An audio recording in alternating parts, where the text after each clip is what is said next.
Hey, hey, hey. Nope, there we go.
Quiet, numbskulls, I'm broadcasting.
Boom. Hey now. Hey, hey. Look at that. Ready for this? Ooh, look. My name, Ooh, look, your name's going to come up. We got all kinds of fancy shit going on. Fancy. I love fancy things. Fancy. Look at that. Got new toys. Playing with the new toys. Gotta love playing with the new So, toys. hey, Quiet, numbskulls. I'm broadcasting. That's for everyone. Yes. Hey, how's Hey, it? Hey, people. Welcome to the post-Thanksgiving Moose and Squirrel show. We're a little sedated. The turkey coma version Yes. of Moose and Squirrel. Hope you're a bunch of tryptophan addicts that didn't overdo it too much and get kicked out or violate your lease in some way, shape, or form, or get fired, or divorced, or various other things. I bring nothing to the table. Yeah. How was your Thanksgiving? Pretty uneventful. Lots of turkey. All right. Turkey. Did you fry it? Did you burn? You didn't burn the yard down or No, anything? I don't do any of that fancy, Nah. crazy shit. You know, Nah. I eat enough fried food during the year. This is like Thanksgiving is without a doubt my favorite holiday. It's my favorite meal of the year, and actually this year because my daughter is in the Navy. Yep. And she's coming home in December, so we're actually doing 4th of July, Thanksgiving, Christmas, and New Year's all rolled into 2 weeks when she comes home from the Navy. Oh, So nice. The holiday version of a turducken. exactly. Cool. Pretty much, yes. I like it. So what about you? Did you burn the house down? Nope. No. No, we were did a pretty traditional thing. Started drinking at 9 a.m. and finished when we were just all full and couldn't stand each other's company anymore. And So just that was like said, 9:30. going to bed. Yeah. No, it was a fun time. We were going to do something different. We were going to do Popeye's chicken sandwiches or something. But we were like, fuck it, we'll get turkey. You can't have chicken on Thanksgiving. That's fucking blasphemous. Yeah. You gotta have turkey. Anyone that doesn't have turkey on Thanksgiving is un-American. Yes, this is true. Yes, Yeah, this is true. very un-American. Very un-American. So, second show in the bar at the bar. Yes, the Second show at comfortable the bar. A little more comfortable in here, a little less noise, less distractions. I think this is might be our new home for a little while. Little mood lighting. Little mood lighting, I like absolutely, the mood lighting. definitely, and plenty of alcohol behind us so that we can dive right in.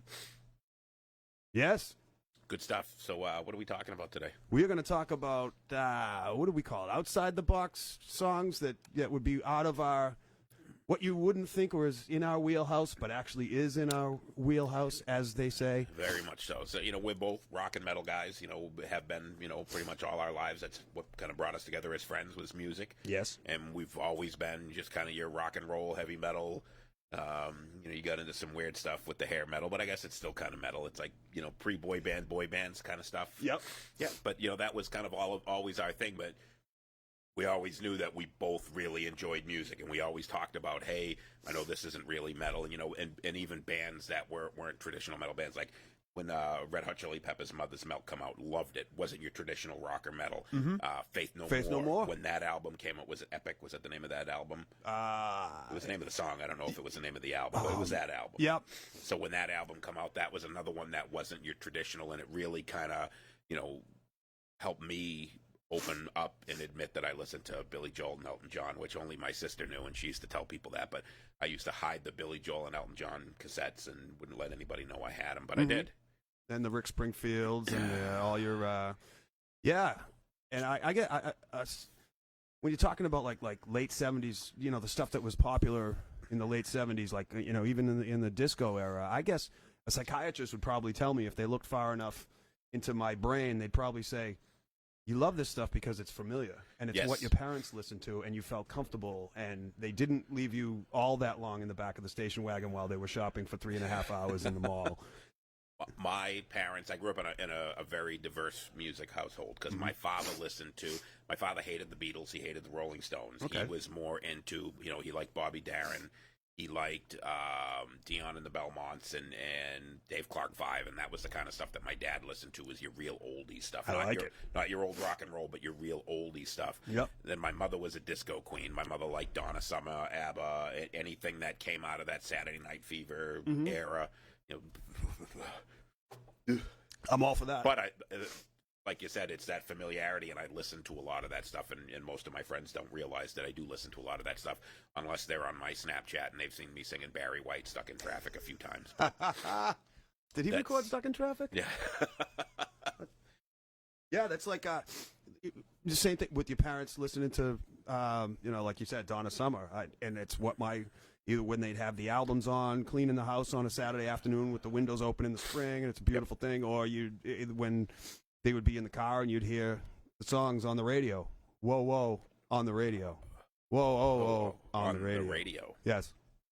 So, and I think a lot of that is just like you said. It's that it breeds familiarity, and it's kind of that, you know, familiar. You're used to the song. You heard it a million times. Yes. My sister, who's 2 years older than me, year and a half, but I say two just because, you know, if you see her, she looks a lot older than me. So I go with two. But she listened to anything from your 80s pop music. She listened to Duran Duran, but she also listened to a lot of the rock and hair metal, but not the really heavy stuff that I did. She started getting into, you know, Metallica and Megadeth, probably, like you said, because of familiarity. She heard me playing it all the time, but she loved Aerosmith, she loved Bon Jovi, so she was into that, you know, your mainstream rock, hair metal. Good on her. AC/DC. Everybody likes AC/DC. It's kind of one of those things that it's like I said, you don't eat turkey on Thanksgiving. You're un-American if you don't listen to AC/DC. That's right. That's un-American too. I mean, it's true. It's either the number 1 or number 2 selling album of all time, Back in Black. Yep. And that's just one of those things. That's just, you know, and I know they're not an American band, but it's that band is part of America. You've heard a song by AC/DC, you can't escape it. It's like the Happy Birthday song. You've heard the ABCs. You've heard Happy Birthday, and you've heard AC/DC. Yeah, it's a guarantee. You've heard all 3 of those. No Thomas Howell tried releasing a rock album in the early '90s called Back in Blackface, and it didn't. Did it destroy his career? It didn't go over as well. Stay black, Pony Boy. Yes. Oh. Let's rehash that one. Yes, that's fun.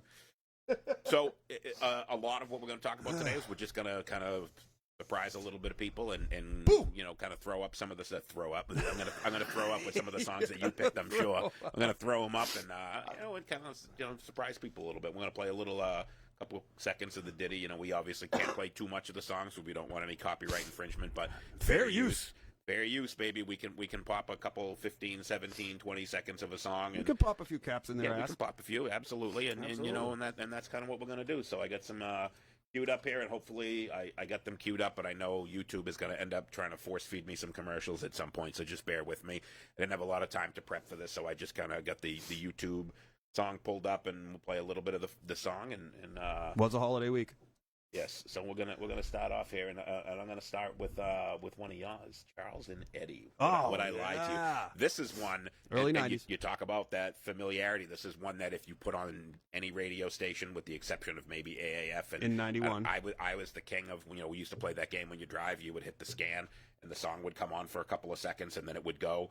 And you had 5 or 6 people in the car, and if you could guess the song, you got control of the radio. Oh, cool. So we used to play that game all the time whenever we were cruising around, and, you know, weird shit like this would come up, and if you had to know who the artist was and the name of the song, or it wasn't good, because you'd just be like, oh, that's Eddie Money. All right, well, what's the name of the song? I don't fucking know. But you knew, so you had to get both, and then you could get control of the radio long enough to listen to 1 or 2 songs, and then we would be like, all right, back to the scan, and whoever. So it was a game. You know, we played it as a kid. I like it. This would be one that would come up that I would know the fucking song. I'd be able to sing every word of it and maintain control of the radio. No, because I wouldn't have any idea who sang the song, but I definitely know the song. So okay.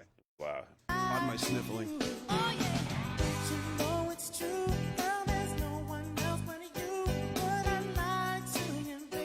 Song killer. I love this fucking song. It's one of those. It's a very memorable song. Everybody's heard of it, but nobody knows who the fuck Charles and Eddie are. One of them just died last year or the year before. Was it Charles or Eddie? It was Vanilli. I don't know which. It might have been Charles. Could have been CNC music. I don't know. No, I don't know who it was. That was one when you gave me your list that absolutely nailed. Where the minute when you said Charles and Eddie, would I lie to you? And I'm trying to think of what it was before, and I had no idea. But as soon as I pulled it up and I hit play, I was like, bang, know exactly. Know who that song. Is. Still maintain control of the radio. Yep. I would not. I would lose because I wouldn't know it was Charles and Eddie. I would have said, oh, that's Would I Lie to You, because they say Would I Lie to You about 400 times. 400 times. Yep. So it's pretty easy to figure out the name of the song. You can sing along to it. You know all the words. But I think maybe they were projecting. They said "Would I lie to you" so many times. I think they were projecting, and they were like, actually, they would lie. They would lie to you. I think they would. They didn't say I wouldn't lie to you. Right. They just said, "Would I lie to you?" Would I? Used car salesman. Would I lie to you? What do I got to do to put you in this baby today? Would I lie to you? This pop song right here has got everything. got a repeating chorus 700,000 times. Great bass line. Yep. Oh yeah. Good beat. I can dance to it. Great tune. Definitely something that you can get yourself into, and it wouldn't be something that I would ever expect you to listen Love it. to. Absolutely love it. It's one of those songs comes on in the car. Now they used to call these guilty pleasures. Yep. I don't like that term anymore because I it's like you describe it as, oh, when this song comes on, I got the windows up and I don't let anybody know fuck you, I'm rolling the goddamn window down and I'll sit in traffic and that song will be blaring out the speakers. Agreed, and that's exactly it. It's one of those songs when it comes on, I would stop and listen to every time and not know who sang it, but I would still listen to it. It's still a great tune. I'll lean out the side. I'll get all the bitches. Yeah, no doubt with about that song. Rolling in my one foe. All right, so now we're going to pick one of my songs. All right. Oof, I don't know if I could go with a couple of yours in a row. So I'm going to hit something with you. I've said this 1,000 times, and I love horns. The first instrument that I ever learned how to play, I was in the Shoreliners Drum and Bugle Corps. I learned how to play the soprano. For those of you who don't know what a soprano is, it's not a crappy TV show that was on HBO or Cinemax or whatever it was on. It's actually a musical instrument. It is a 2-valve trumpet. So it is a trumpet has 3 valves. Soprano has 2 valves. First instrument I learned how to play, I was 11 years old. Joined the Shoreliners Drum and Bugle Corps out of Lynn, Massachusetts. My sister was in the Shoreliners as well. My cousin Larry, my cousin Billy. At one point, it was like a family thing, and we were all in it. And I absolutely loved it. It was the first instrument that I really was taught how to play. Nice. And it was where I learned how to read music, and I still read music like an 11-year-old, where I can read it, but would he lie to you? It doesn't compute. Yeah, no. But I can read it. I can sit there and look at it and go, wait a minute. Every good boy deserves fudge. Fudge, F. That's an F. So that's basically how I read music. That's like a fudge. Like a 3-year-old. So big into horns. Love and horns. This band that I'm going to put up right now is the Cherry Poppin' Daddies. Gotta love it. But I'm not putting up Zoot Suit Riot. When Zoot Suit Riot came out, it was a popular song. It was on the radio all the time. But I went out and I bought the CD, and my favorite song off of it was an obscure song that never made any radio play. And the song was called No Mercy for Swine. It kind of goes a little something like this. It's got that jazz swing. Oh. Brian Setzer for bringing all this back. Yeah, absolutely. Early 2000s with the Brian Setzer Orchestra, Some Guy as well. And this come out right about that same time. Yep. You know, the music industry, everything is copy paste. Yep. Some that is successful, there will be another band just like it. Just like it sounds like it. These guys have been doing it for years. They hit a home run. Zoot Suit. Yeah, absolutely. Well, with bloodshot eyes, I find you broke. I feel like I just had a stroke. We made a stain. She said my name. I drank 1,000 beers for that day. Well, the couple in the corner tying up our tongues to the percolating rhythm of the big bass drum. Yeah, I won't sing too much on here. Actually, I'm probably going to sing for half of these songs. So that's what you guys signed up for today. But yeah, so horns, man, love it. Oh, yeah. You know, was a big reason why I was a fan of Chicago. Loved the horns, anything. You know, some of the old Aerosmith, like O Chiquita, had horns in it, and anything with horns, just because it was the first instrument I learned how to play, and we said familiarity, and that was just an instrument that I just loved to hear. Oh, yeah. And, you Give know, me a New Orleans jazz band any time of the week. And I've always said, if there's not a New Orleans jazz band playing at my funeral, I'm not coming. Would I lie to you? I think you would. You play St. James Infirmary for me while you're lowering me into the holy ground, and I'll be one happy dead guy. So yeah, that's something that I was working at Sylvania, and I can dig it, Cat. We were all going out to lunch one day, and my boss Graham Campbell was in the car with us, and I was listening to Metallica. Graham Campbell, and there's a and stage Slayer. name if I ever heard there one. You go. He looked like the Fighting Irish guy in Notre Dame. He was this little short guy with the red beard and brown hair And oversized wrists. Yeah, it looked like he combed his hair with a greasy pork chop. Was the guy that taught me how to be an asshole, politically correct, and not get fired. One of my favorite people that I ever worked for. But he's like, I got to imagine you're not going to play anything that I would like. And I put this on, and he was just like, I am completely fucking shocked that you went from listening to wanting to eat your baby's face to Zoot Suit Riot. And that was a Barry White song, wasn't it? I think so. Oh, no, he did Stuck in Traffic. Boo. But yeah, so Cherry Poppin' Daddy, Zoot Suit Riot. Good. I like it. Good. Anybody got any comments yet? I know we're a little early here, but We got- what do we got? Who's Carrie Hetzer, good afternoon, guys. Kim Doug, I'm here for as long as I can stay awake. Well, we'll try to lull you to sleep. Yeah, we'll definitely help with We that. went from we'll, 6 viewers to 2. and we. We'll help put you to sleep. Who else is under there? I can barely read these. All right, so I'm gonna hit refresh on this. I read here comments because- like you read music. Yes, exactly. Word. Maybe if somebody posted pictures instead, Yeah. maybe that would help. How about a graph? That's why they put pictures on fast food menus. Yes, sir. Remember the old ice cream truck when they had the pictures? Oh, and, yeah. There you go. You just said, I want that I one. want that one. And the guy would have to look out the window and look up to see. Yeah, to see what it was that you're looking for. Because he had been drinking since noon. He's like, the kids don't get out of school till 3. This is gonna suck. All right, so we're going back now. This might be the. I don't know if this was the one that surprised me the most, but it definitely surprised me. My mom is in heaven if she's watching right now because she loves Olivia Newton-John. I love Olivia. Come take my hand.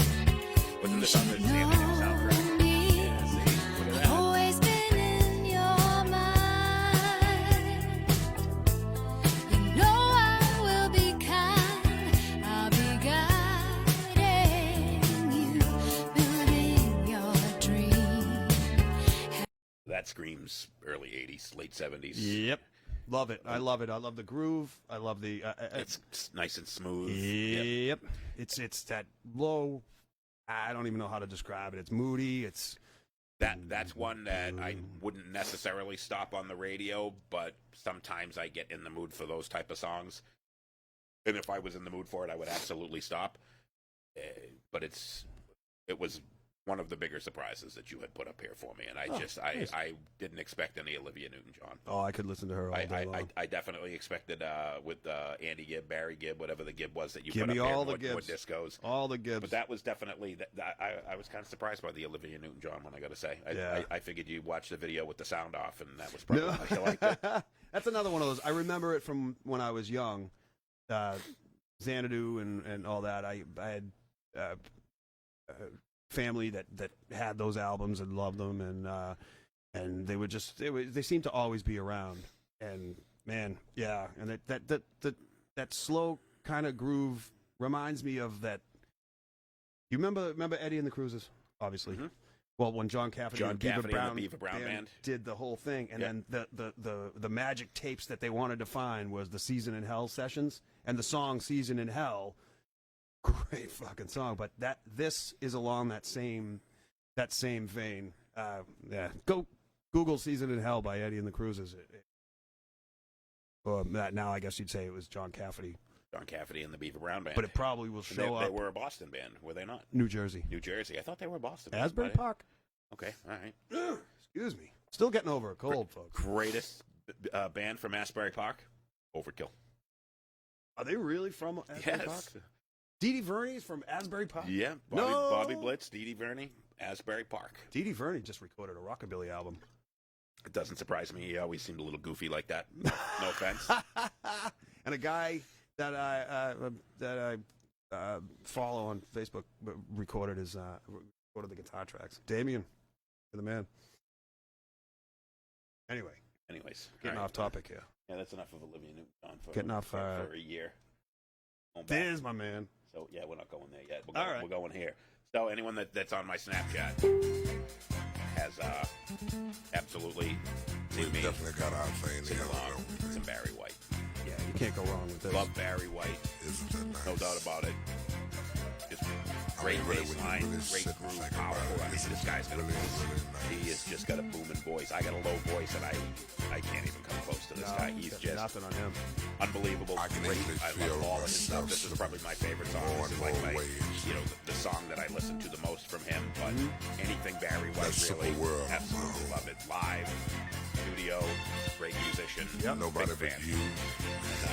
Yeah, if you're on my had it. Snapchat, you will. When I'm stuck in traffic, I usually put this song on, roll got down it my together, windows, baby. and sing along to Barry White. Because I figure if I got to be That's miserable in great. traffic, everybody else will have to be miserable in traffic too. So yeah, definitely a little Barry White. Go Love there. Barry White. Yep. This one here, I didn't really even know where to start, so I'm going to back it up a little bit. This here, one but, just puts me in a. It's one of those songs you could. And never mind the video. I love their voice. I love their voices. Don't give away who it is just yet, but Absolutely love their voices. Don't care about the video. I've probably seen the video twice when the song was on and relevant. And I gotta honestly say I never heard this song until you asked me to put it on the list. It's just sexy. But I don't even know where to start it, so I'm just randomly going to start Doesn't it matter. and hit play.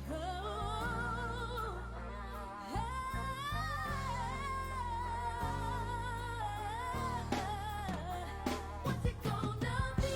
'Cause I can't pretend. Don't you wanna be? I got no words. In Vogue, Don't Let Go, Love. Great song. I love this song. Yeah. No, sir, I didn't like it.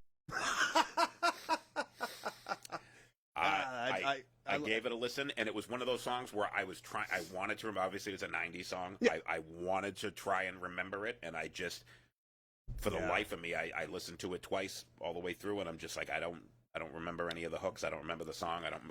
None of it just resonates with me. They had a good run in 1990 to 1992 where they had a couple of hits, maybe even a couple of number one songs. They had one song that had some really heavy guitars in it for pop music.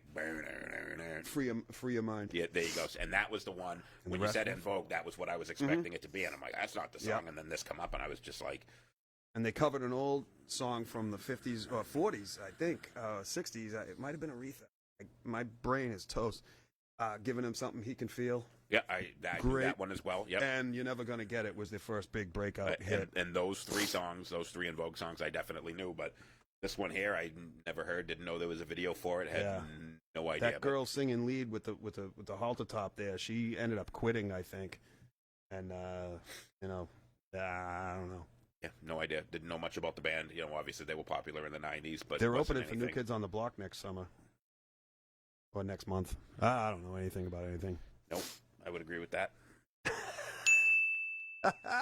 That sound means it's time to go to the next song. Yes, but That's all we really got to say about En Vogue.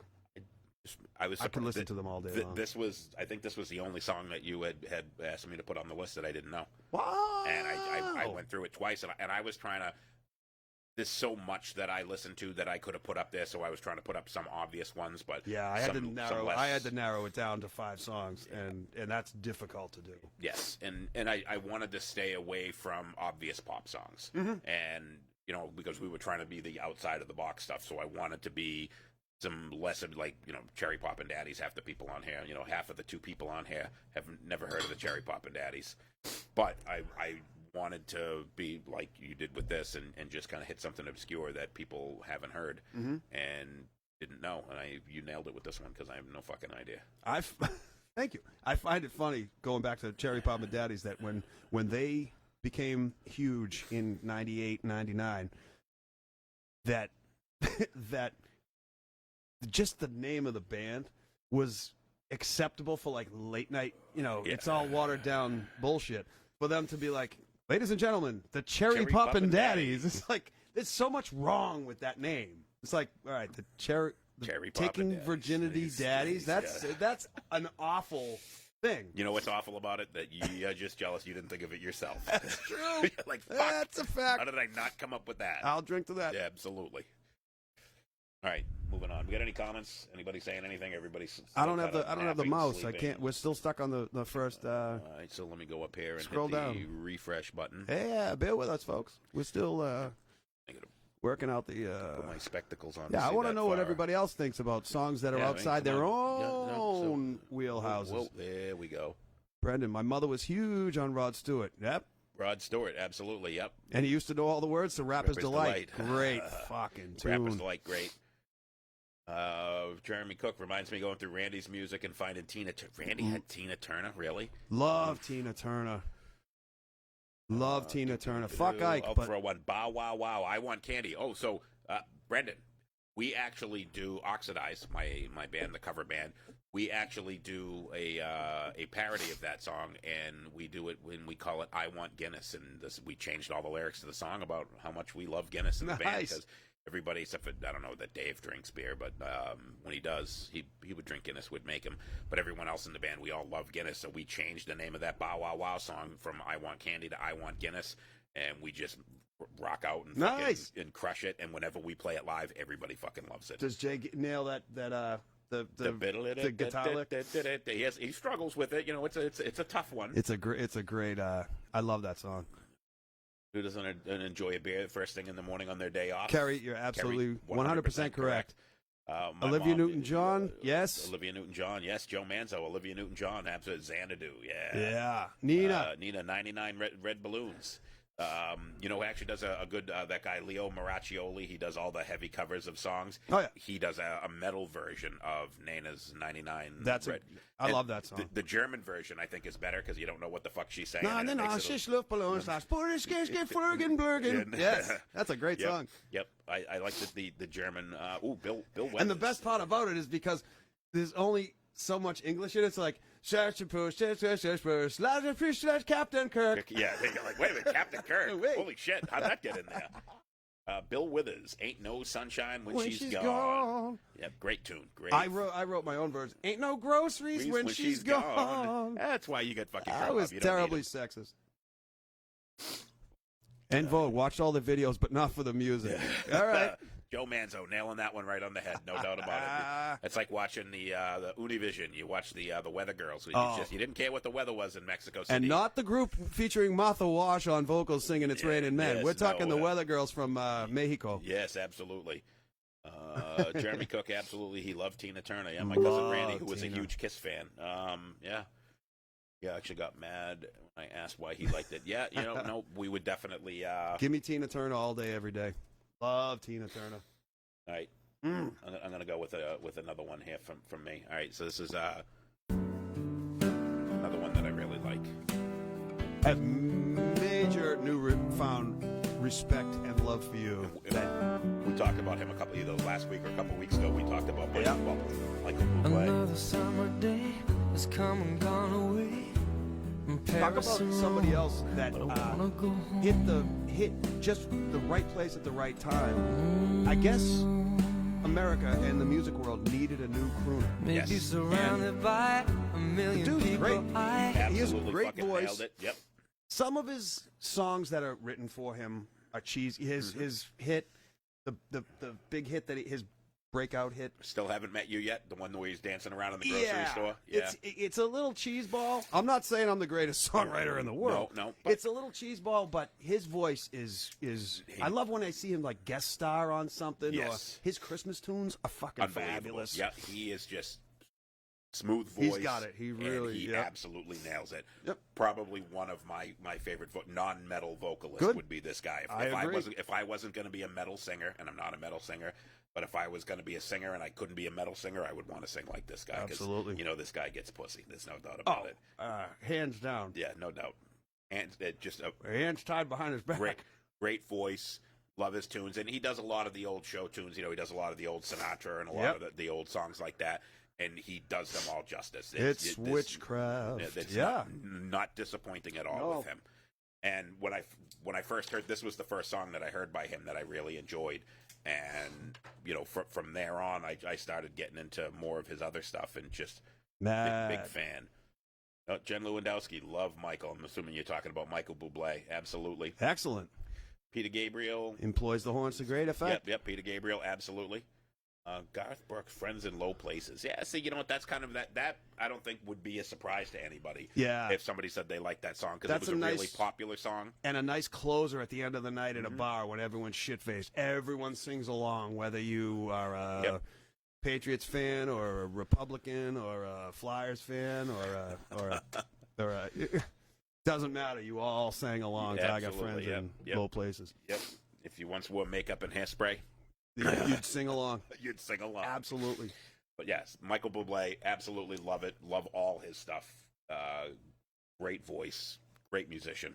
Ba ba boom. But starting to become a little overdone. Now he's got his commercials, and it's one of those things where I still enjoy it, but I think, especially this time of year with the Christmas tunes. Yeah. Granted, I would rather hear him sing a Christmas song than Mariah Carey. By the way, I was gonna put that on here because I actually enjoy that song. I was gonna put it on here. I've been listening to Christmas music since before But Thanksgiving. I'm talking about the Christmas song. All I Want for Christmas Is You. yeah. I enjoy that song.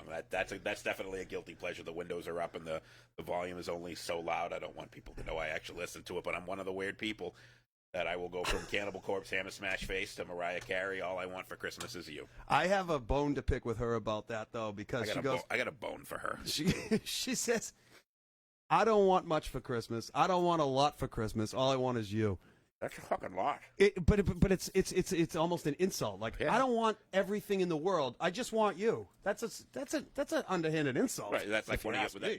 that's like when one of your friends comes over and they go, "Hey, do you want this last slice of pizza? If not, I'm just going to throw it in the trash." Right. So you're trying to feed me trash. You take the milk out. You take the milk out. You smell it. You go, "This tastes terrible. You want some?"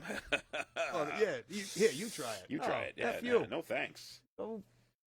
All right, I'm going to save your worst one for last, but we're going to go back right. here. We're going to do a little back to the And the disco. feeling that I feel My man. for you is more than stronger. Take it from me. If you get a little more than you're asking for, your love will This guy turn had the key. everything Darling in mine, front of him. I He would had a wait brother forever who wrote for hits those for lips of every- wine. Whole production. Build my world around you, darling. This love will And shine he you. looks and sounds Watch just like and his see. oldest brother. If you give a little more than you're asking for, your love will turn the key. I just want Be your every. I So fucking- Mariah Carey only wants you for Christmas, and he wants to be your everything. That's it. And he And oh, Charles man. and whatever Charles his and name Eddie would and wanna the other know, guy was in yeah, traffic. and and- would they lie to you? Yeah, no. Would they lie to you? I just want to be your everything. Yeah. But this guy, he had it all in front of him. So And, he was not in the Bee Gees, correct? Right? No. It was always wanted to be. always. But so it was Barry, and Morris, Morris. Robin. Right. So he was the odd Gibb that was not in. He the, was in the way Bee Gees, younger than the rest of them. but probably equally as successful. Yeah, because He had Barry wrote all his hits, Yep. obviously, and he always wanted to be in the thing. He was always the fourth BG, if there was such a thing. But Barry wrote hits for everybody. Yep. But I fucking love Barry Gibb. Everything he's ever done. I don't care what you think about disco era or whatever. I mean, this guy was playing in a skiffle band in 1964 with his two little brothers, and on television. And What is a skiffle band? skiffle came out of when people didn't have enough money to pay, say, a full band in the 30s or 40s, like a big band. Yep. They broke it down to like a guitar, a piano, maybe a bass, maybe a washtub bass, maybe a something, and just it was primarily in England. Was it a bunch of guy in farmer overalls and one guy playing the jug? More or less, yeah, more Okay. or less. But Okay. it was like a just like a I think I'm not too schooled on this, but skiffle was a slang term for Cheesy. more or less, I guess. It was kind of like your discount band. Yeah, someone correct me. Yeah, Call in if you know what a discount skiffle band band. was. But it was just a we don't have the money to pay the strings and the horns and everybody else, so I'm just going to play a guitar. This guy's going to play piano, We and don't hopefully have the money for Herb Halbert and the Tijuana Brass. That's so right. We're gonna have Andy Gibb and the Washtub Band. yeah, so we think. Emmett Otter and the Jugtown Band. Yes. What was that? Oh yeah. Look at the birds up in the trees. We're not birds. We're a jug band. Fucking love that show, movie thing. Yes. But anyway, I love Andy Gibb, and he was dating Victoria Principal, according to his biography on VH1 Behind the Music. Remember that show? Yes. Yep. They should still be doing that, but not with Ja Rule or whoever the fuck they do it on now, because there's no MTV or VH1 anymore. No. It's all just reality shows. And the poor prick that's VH1 and Pretty MTV much. now. That's all you get from them. He was apparently addicted to cocaine.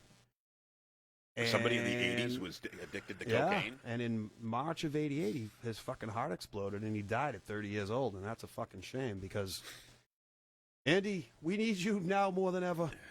Come back, Andy Gibb. I love you. All right. Mm-hmm. When I worked at Sylvania, I would almost always sitting in my office, and I almost always I was listening to Overkill or Megadeth or Testament or Pantera or And who can save your love? Nothing to add besides this is a fucking beautiful song. and then people would come by my office, and you'd see them walk by the door, and they would stop, and they would back up, and they would lean, and they go, "You fucking listening to Enya?" I'd be like, "Yeah, I fucking love this." No, And- it's none None of your fucking business. But this was one that after I got married and my wife moved in and going through her stuff, she had a couple of CDs, and back then I was the king of burning CDs, and I didn't give a shit what it was. I just wanted to burn as much music as I could, and I got my hands on. She had 2 Enya CDs, and she caught me listening to it. She's like, "Do you like this?" And I'm like, "This is like so relaxing and so mellow." And it was what I would put on when I wanted to murder somebody, so that I didn't want to murder them anymore. And it just kind of It worked. takes you to another place. I wouldn't say that I haven't murdered anybody. I haven't been caught, but it definitely kept me from losing my job a couple times where I wanted to punch someone in the face. If OJ had listened to this on the way from the restaurant to the ex-wife's house, who knows what life would be like now? Absolutely, but this was just the beautiful vocals, the whole arrangement, the sound, everything, just very relaxing music. Yep, no doubt. And absolutely. This was, for a while, I was and another one that I was going to put up that I didn't put up was Sarah McLachlan. At the same time that I was listening to Enya, it was Enya and Sarah McLachlan were like the 2 really bizarre things that you would hear coming from my office. I love her voice. And then you would have Cannibal Corpse, Hammer Smash Face, and then I would go, into Sarah McLachlan and just absolutely. But you know what?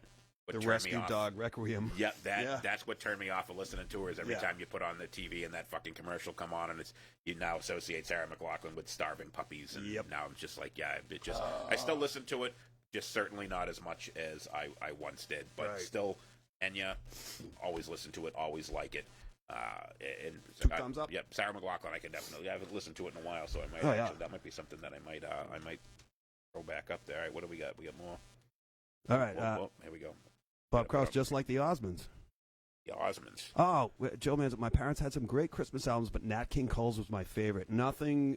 There's really not much better in the world than a Nat King Cole Christmas song. Yes, Nat King Cole, fantastic. Now, didn't his daughter covered one of his songs, Unforgettable? Unforgettable. Yeah, and that I thought that was really well done because they actually put his voice in it. That was amazing. So she was doing a duet with her father, and that was fantastic.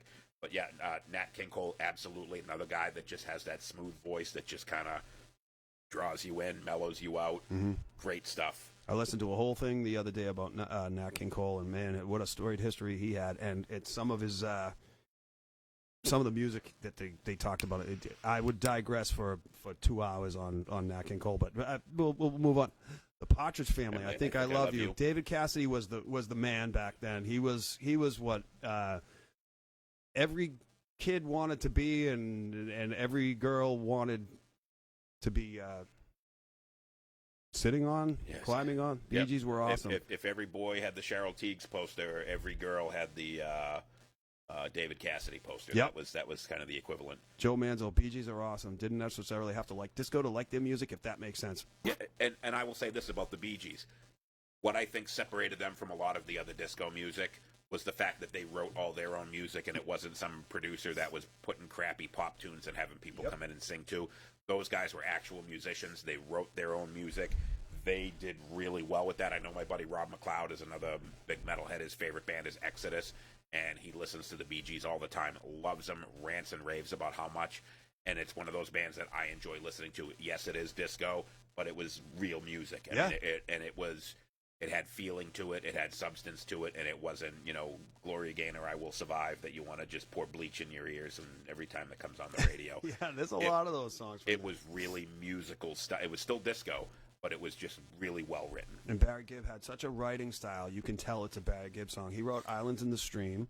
He wrote fucking Heartbreaker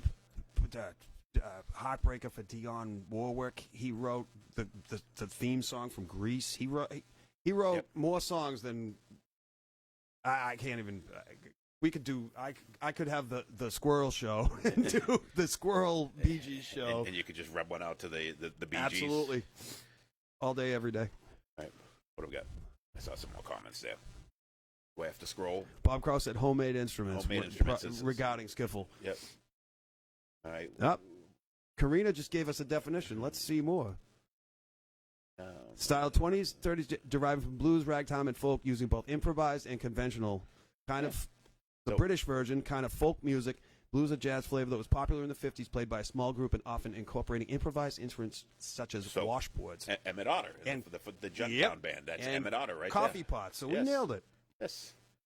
Small side. Not one of the Bee Gees bought Johnny Cash's house in Tennessee during renovation. It burned to the ground. I was living in the same town. Oh. Whoa. So the Bee Gees burnt down Johnny Cash's house. So that explains why Andy Gibb died of a heart attack. The Man in Black, when the man comes around. They caught him running away with a gas can. Oh, the poor prick. Oh, yeah. Saturday Night Beaver. Yeah.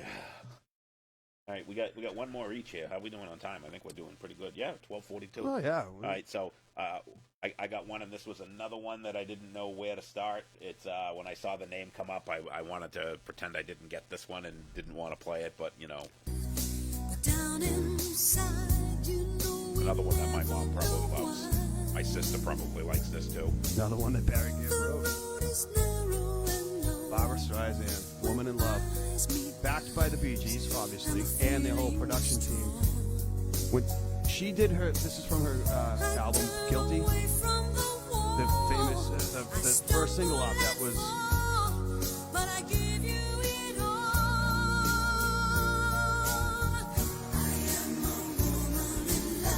All right. So...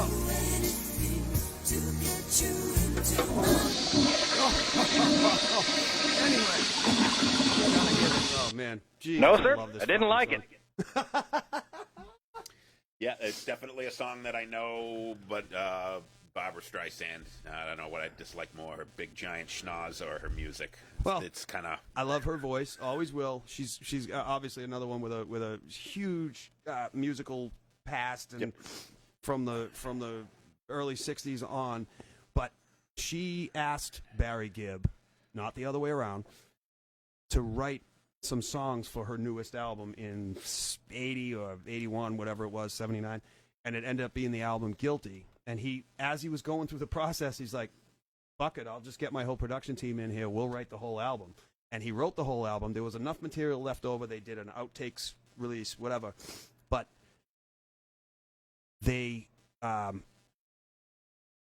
until that point, with everything she had done before that, the album she did with Barry Gibb was her biggest worldwide seller to date back then, which is pretty impressive. And she's got a great voice. Can't deny that. It's just the music just doesn't do it for me, but she's definitely got a great voice. Yeah. And you can hear Barry Morris and Robin in the back. And yep. With the man, and the guitar intro is killer.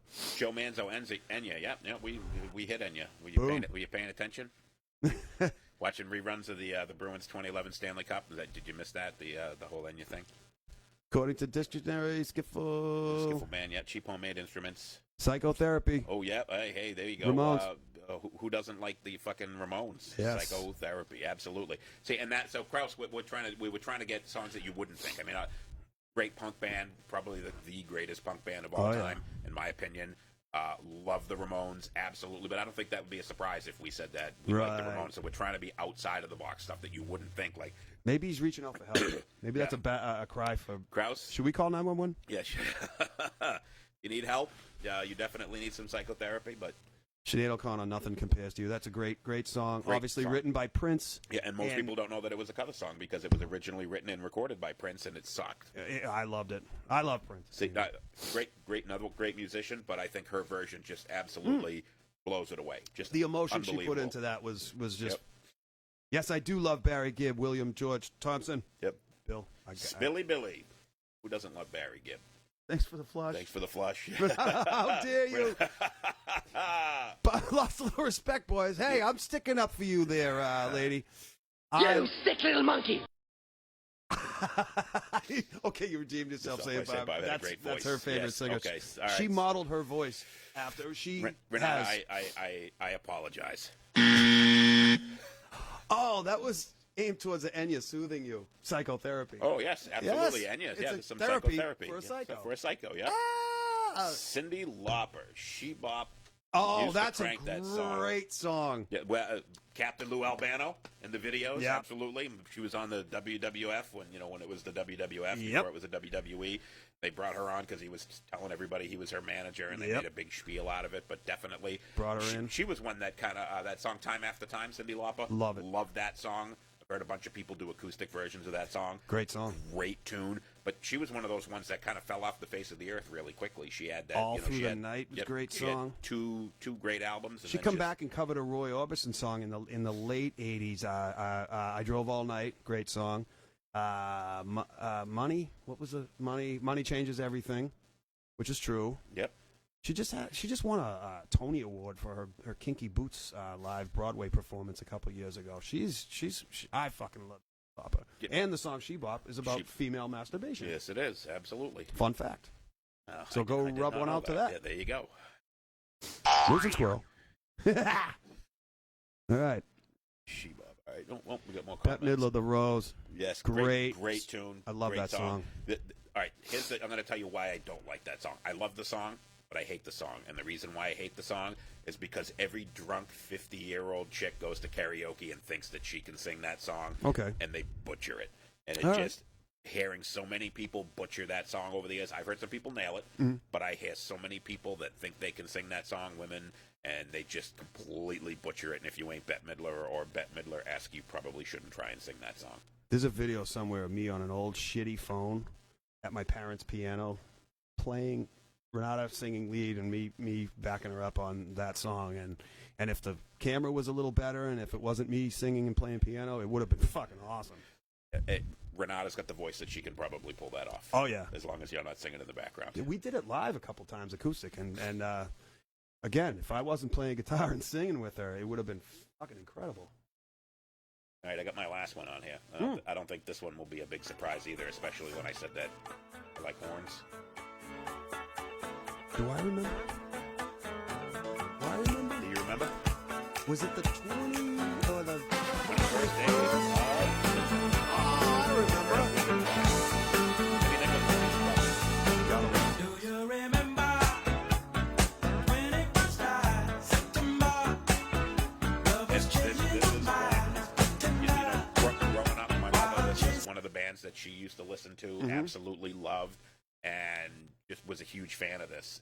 And it was one of those things, it was the familiarity of it, the horns, and I don't remember who it was, but I was having a party here one night, and somebody put this song on, and all the drunk metalheads all out in my studio, and everybody was into the song, and I was Everyone knew it. All right, I don't have to be ashamed to listen to this song anymore because everybody likes it. Don't ever be ashamed. And it's just an absolute fucking great tune. Yeah. Love it. And anything with horns, I'm in. Gotta have the I'm horns. a horny guy. What can I say? Brass Monkey? Brass monkey. That funky monkey. Oh, Mike Robinson. My birthday is the 21st of September. Maybe All that's what right. they're singing about, dude. You never know. He remembered. Yes. Dancing in September. Yep. Great tune. Love it. Awesome. Ollie, Definitely. Ollie, oxen free. Is that how it goes? I think something like that. I'm actually going to say that's the wrong answer. Ah. Thanks everyone for joining the Moose and Squirrel Show today on a post Thanksgiving Sunday. Yeah. Did we already go through that? Appreciate everybody. But this is fun. Appreciate everybody joining, and I got my new little toys here, so I'm going to try it out. Hey, Oh ready? yeah, Watch and we this. got Ready? you got a little Ready? Hold on. little insight into who we are here. Ready? Yeah. Watch a new toy, and we're on a delay here, so we're waiting for it to come up. We're just waiting for it to come around. Yeah. Oh, it's quite the delay. Up here we go. Hit the button. There you go. See, boom. Moose and Squirrel put our names up there. Kind of fancy shit like that, huh? Fancy. We're getting fancy now. So I got my my obnoxious stuff. Quiet, numbskulls. I'm broadcasting. And Speaking of Thanksgiving, do you do what the tradition that I do? get drunk. Well, all right. Do you do the second tradition that I do? You listen to Arlo Guthrie's Alice's Restaurant? I do not. I don't even know you anymore. I don't know that I've ever listened to Arlo Great, Guthrie's great. Alice's I have Restaurant. to. I love that song anyway, but man, Alice's Restaurant, Arlo Guthrie. Is that the show with Vic Tayback? Is he singing about that? He's singing about Flo and You can get anything you want at Mel's Diner. Get in here, you whore. I'm paying your rent. He was just a mean bastard. Yes, he was. A mean bastard in everything. Oh, maybe he was typecast. Maybe he was. I think he was. It just dawned on me. Yep. Ah. Imagine Smooth up in ya. Ugh. How about we do a whole show of 80s crappy hair metal songs that Mike Muse has played to death? That would be right at the fucking top of the list. All right. Anytime he comes here and he gets a hold of the radio, that's the first thing that he plays, and it Bullet nauseates Boys? me. The Bullet Boys. No Smooth kidding. Up in Ya. They By the did- way, Great cover of the OJ's For the Love of Money. Smooth Up in Ya. Yeah. I thought for 20 years it was Smooth Opinion. I had no idea. So That is a smooth opinion. Yes, it was. So you want to talk about misheard lyrics? I thought for the longest time that was Smooth Opinion. I had no idea it was Smooth Opinion because I hated the song and I didn't like listening to it. So I think I was making up my own lyrics as we went along. Smooth opinion. I'm never gonna. No, that's what you're gonna hear every time you hear it. Yep. You're gonna be like, "Damn it!" It's not a touchscreen. Damn it. No, it's not. All right, so here we go. I'm gonna get back over there and we will scroll. That slight come hither stare, it's Great, you guys. witchcraft. Joe, thanks for tuning in. Absolutely, we want to get you on the show. Definitely, no doubt about it. Yes. A little outside the box jungle of Morris Day and the Time. Absolutely. Damn great. Yep, great tune. Under the umbrella of Prince and the Revolution, that Yes. whole time with the Sheila E. and the Vanity and Morris Day and the other guy. It was fun times. Joe Manzo loves the Stooges. Three Stooges, right? Oh, Larry and Curly. The Stooges, the band, Iggy Pop. Joe, I want to be your dog. Quiet, too. numbskulls, I'm broadcasting. He's talking about the Stooges. Yes. Love Alice's Restaurant, Yep, Bob Krause. Yep. Brendan was just about to put in Alice's Restaurant. Yes. Absolutely. Vic Tayback. Great name. Absolutely. The Gap Band. That was one that my mother listened to that I really couldn't get into the Gap Band. That was a little. You dropped a bomb on me. Yeah, I was just going to say that fucking song, every time it come on the radio, I wanted to put my foot through it. But the Gap Band Jeopardy. I know the Greg Kinn Band Jeopardy. I don't know Greg the Kinn Gap- Band Jeopardy. Yep, Greg and Kinn Band. Weird Al Yankovic's I Lost I on lost Jeopardy. on Jeopardy. I almost put the Greg Kinn Band, the breakup song, on here, but I think that would have been too. I don't think that would have been too much outside the box. I think that was Right up our. it was like not quite right up our alley, kind of on the outside of what you would think, but definitely inside of what. It's a great song. It wouldn't be too much of a surprise to put that on there. As it were. Yes. Yeah, I was just thinking of something else. Not the Gap Band. You know what? While we're on this subject, "Groove Is Great. in the Heart" by D Light. That's another one of those songs. Yep, You put it Groove Is in on, the Heart. everyone knows it. Yeah, and I want to kick my radio in. Yeah, see, Greg Kinn. Yep, that wasn't the Gap Band. It was the Greg Kinn Band. Jeopardy. I lost on Jeopardy. Weird Al.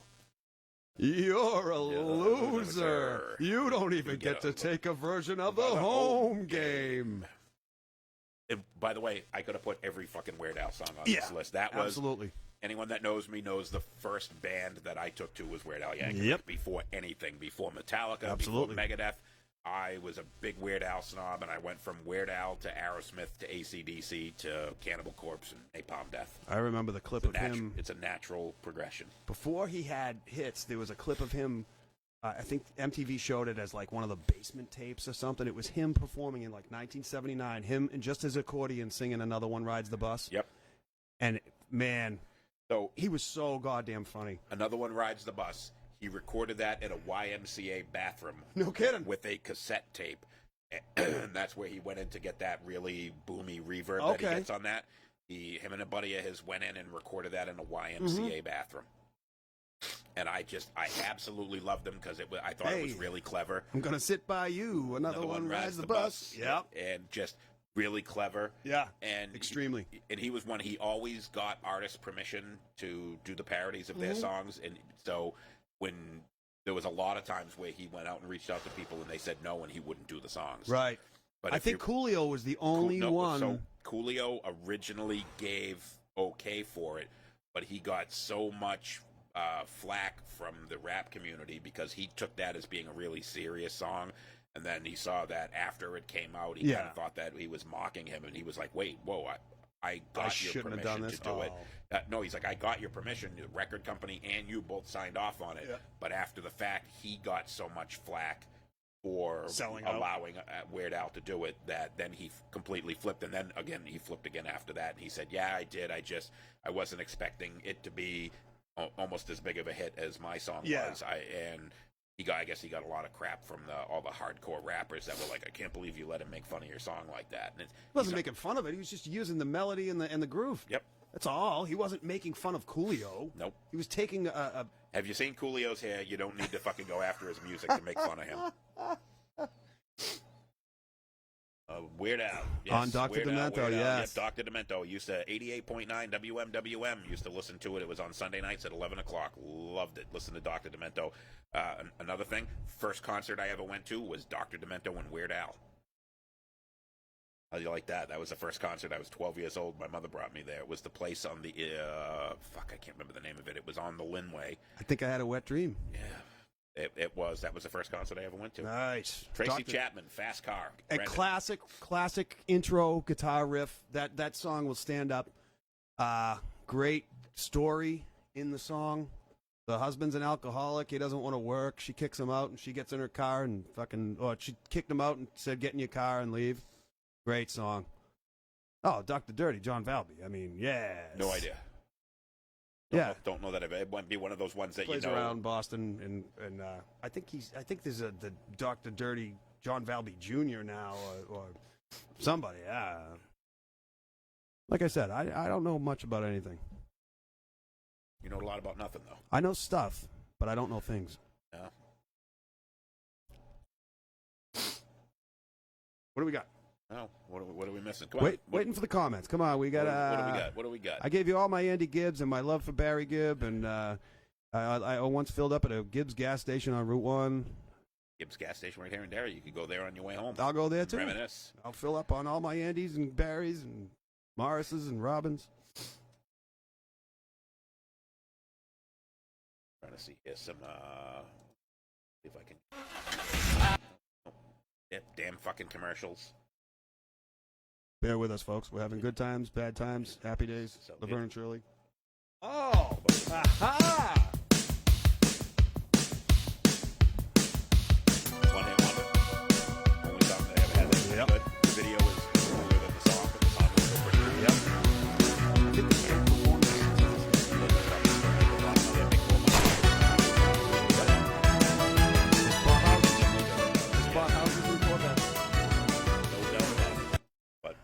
Take on Me with great video. It was at the time it was a groundbreaking video with the sketch in the background, the whole pencil sketch thing, and then it goes into the the real life people, and great video was groundbreaking video at the time that it first come out.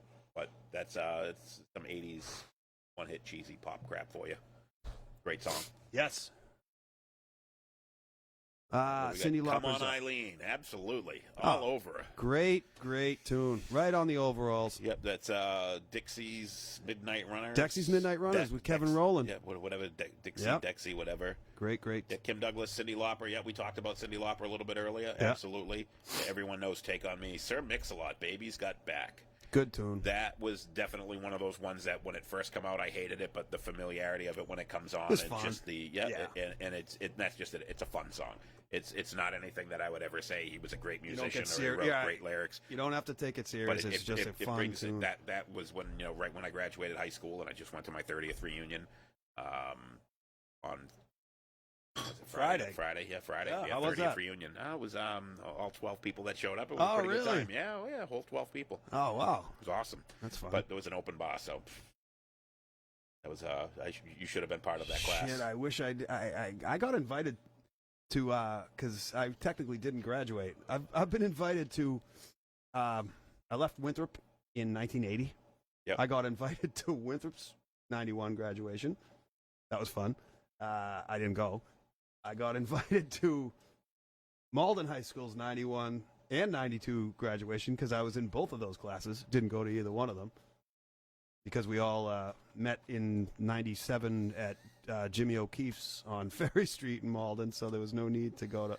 Oh, here's an ear moth for you. Yeah, I am gonna make a lot of people really angry right now, but I'm gonna play it anyways. And Because you're gonna have this through your head through the whole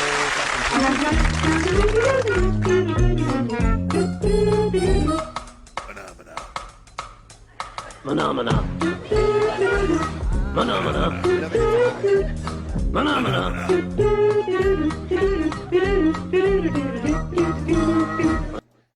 Now that song will be now that song, and you can thank Karina Hulkren for that one.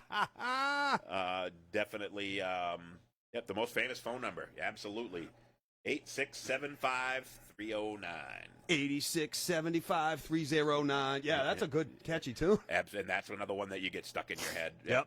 A little some more 80s Tommy Two. And was that Tommy poor, Two-Tone? Was yeah, that? Tommy Two-Tone, and that poor bastard, his only hit, and that's everywhere he goes, he has to sing that song. And imagine the one song, obviously, it bought him apartments and Corvettes, but you got to do that everywhere you go. Everywhere you go. He's probably played that song 10,000 times. Yep. No doubt about it. Yep. But yeah, that's definitely that's definitely it. Jim Henson. We're gonna get sued. Shut down or flogged. Definitely an airworm that's going to be in everybody's head now. And all through the Patriots game. You're all welcome. Yep. Every time the Patriots score today, you got a Manamana. That's used in an Italian porn. Manamana is or 867. What, Jeremy? What's used in an Italian porn? You got to be more specific. Are we talking about 8675309 or Manamana? Oh, that's a bag of meatballs. I think you know what it is? It's the calming effect of the bar and the low ceiling and the lighting. We're not, it's frantic in the studio. We're like frantic, tick, tick, tick, tick. Tick tock. It's like Lars's snare drum on St. Anger. Yeah. But in here, we're like, this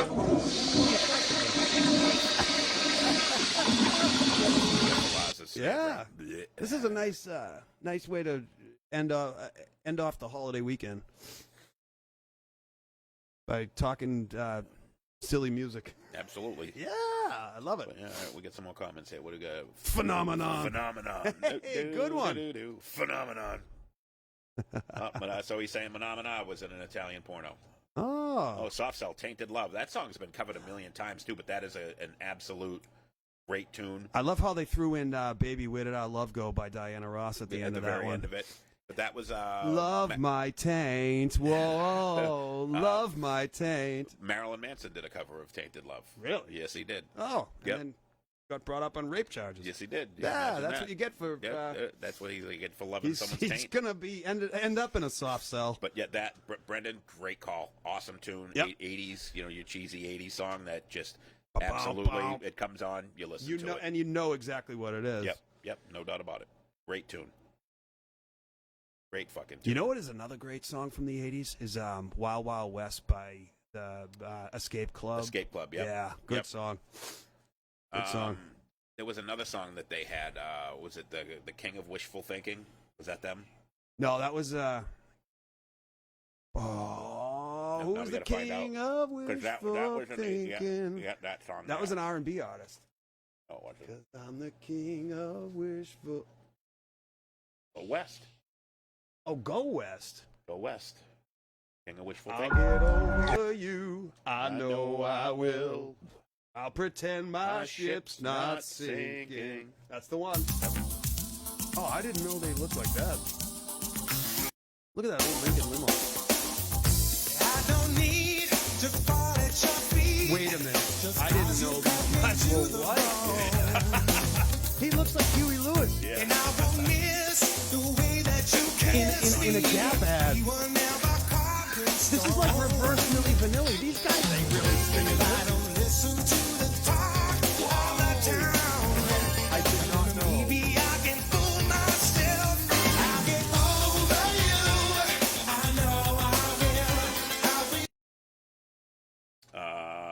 actually, hold on. There's another one. I'm in shock. Oh. I really did not know that. Oh, yes.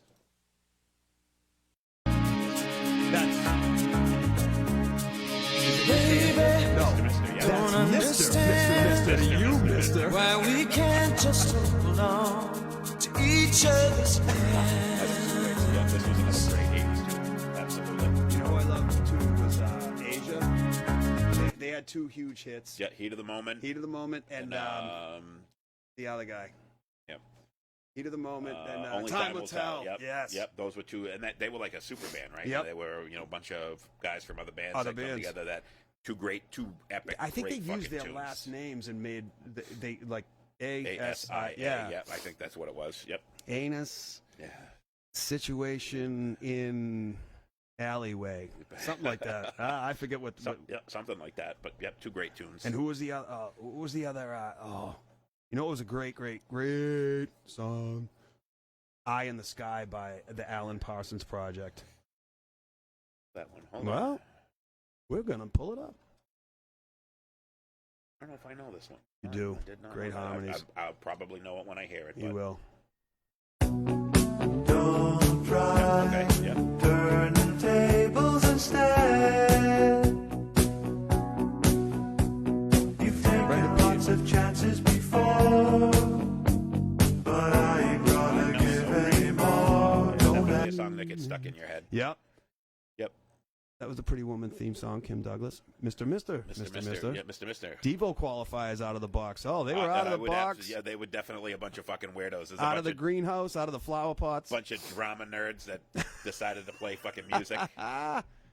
Yeah, but Mark Mothersbaugh, he did the Rugrats. Remember that Yep. cartoon for the kids when your kids were little? All right, King Harvest, Dancing in the Moonlight. Brennan just put one up here that I don't. Yep. I don't know that I know, but I'm going to play it right now. It's probably going to be one of those ones that as soon as I hear it, I know it. This guy's voice, and you can call me an idiot, reminds me of 1973 Bruce Springsteen when he didn't when the texture and the quality of his voice sounds like Bruce. Big and bright, it's supernatural delight. Everybody was dancing in the moonlight.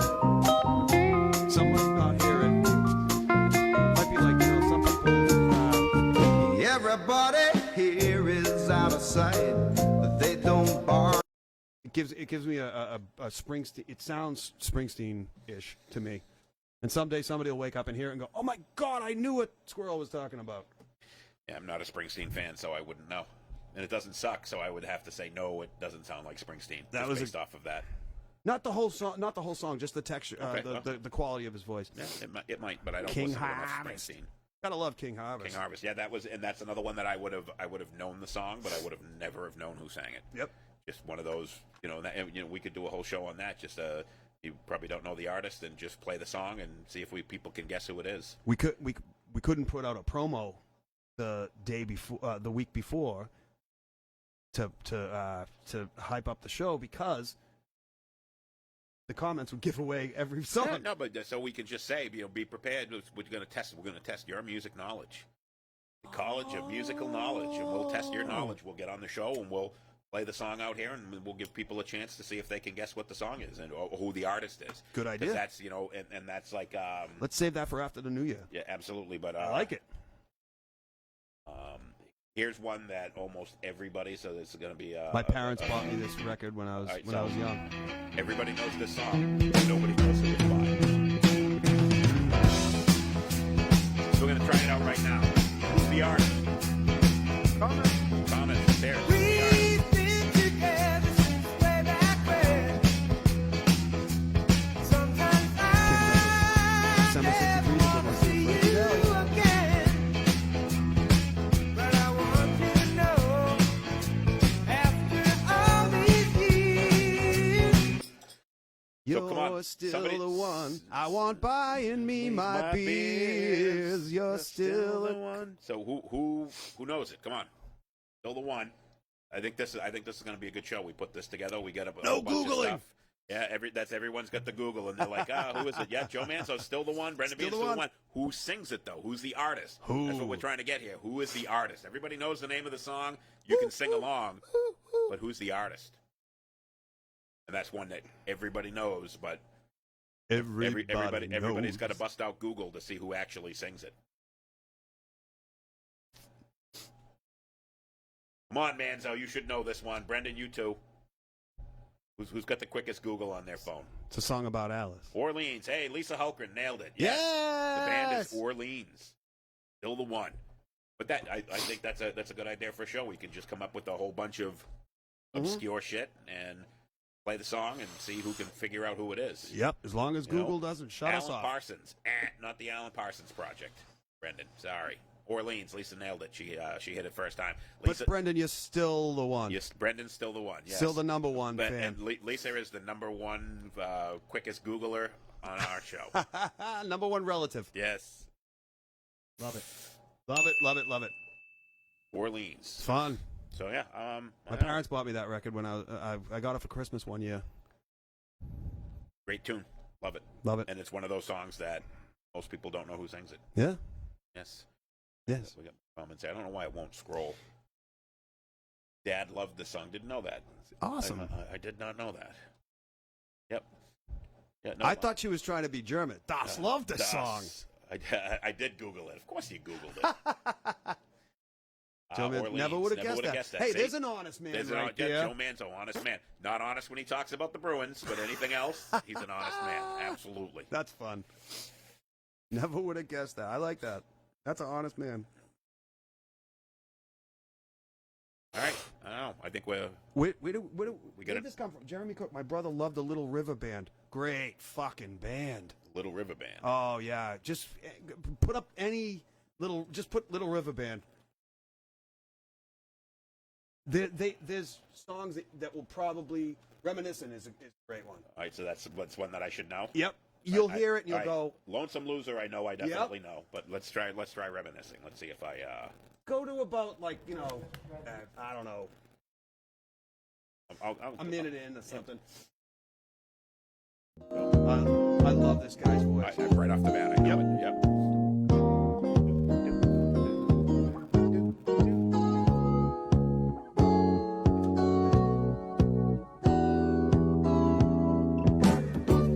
Yeah, I would have known the song, but I would have never known the band. This guy's Friday night, it was late, I was walking you Great home. voice. We got down to the gate and I was dreaming of the night. good call, Jeremy. Yep, great tune. Little River Absolutely. Band. Yep, no doubt about it. Give So me yeah, the Little I River think we Band. got our probably right after the New Year's we'll do that one because that one's Yeah. gonna take a little bit of prepping. We're gonna have to come up with some obscure stuff that Mm-hmm. popular songs that you have no fucking clue as to who sings it. Yep.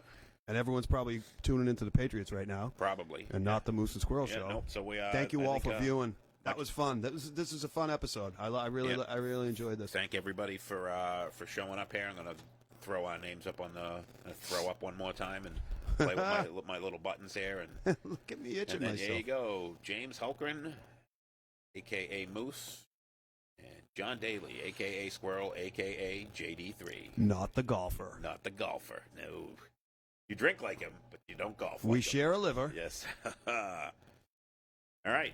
I appreciate everybody fucking joining us this week. I think You're all that the we balls. are done. And see you bye. Get the hell out of here.